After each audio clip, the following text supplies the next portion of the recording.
அதே நேரத்தில் எனக்கு பர்சனலாக லதாஸ் ஜர்னியும் பிரணோஸ் ஜர்னியும் ரொம்ப பிடிச்சிருந்துச்சு. குறிப்பாக லதாஸ் ஜர்னியில் அந்த தாத்தா அந்த 5 பேத்துக்கு ஒரு வேளை சோத்தை போட்டுட்டு அவங்கள வயக்காட்டில் வேலை வாங்குறதும் அவங்களுக்கு பயங்கரமாக அட்வைஸ் பண்ணுறதும் நமக்கு பார்க்குறதுக்கு கொஞ்சம் கடுப்பாக இருந்தாலும் அவர் சொல்கிறத நம்ம ஒத்து கவனிச்சோம்னா நமக்கு ஃபியூச்சரை நினச்சி பயம் வந்துடும். ஏன்னா இப்போ நம்ம விவசாயத்துக்கு முக்கியத்துவம் கொடுக்கலன்னா எதிர்காலத்தில் சாப்பாட்டுக்கே பஞ்சமாயிரும். அப்புறம் நம்ம சாப்பாட்டுக்கு பதிலாக மாத்திரையை தான் சாப்பிடணும். யோசிச்சு பாருங்க, இப்போ யூடியூப்ல நம்ம ஃபுட் பிளாக்லாம் பார்த்து பயங்கரமா டெம்ட் ஆகி நிறைய வித்தியாசமா வாங்கி சாப்பிட்டுட்டு இருக்கோம்.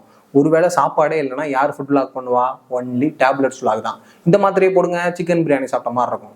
அந்த மாத்திரையை போடுங்க, மட்டன் பிரியாணி சாப்பிட்ட மாதிரி இருக்கும்னு சொல்லுவாங்க. நம்மளும் வாங்கி போட்டு வயிற்று விசையை மட்டும் தான் அனுப்புவோம். ஆனா நாக்குல ருசியும் தெரியாது, சாப்பாடு சாப்பிட்ட திருப்தியும் கிடைக்காது.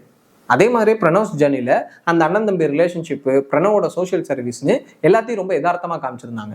அது கூடவே மக்களுக்கு சுயேட்சை வேட்பாளர் மேலே இருக்கக்கூடிய எண்ணத்தை மாற்றுறதா இருக்கட்டும், மக்களுக்கு இடையூறு இல்லாமல் எலெக்ஷன் கேம்பெயின் பண்ணுறதா இருக்கட்டும், மது ஒழிப்பு பற்றி ரொம்ப யதார்த்தமாக பேசுறதா இருக்கட்டும்,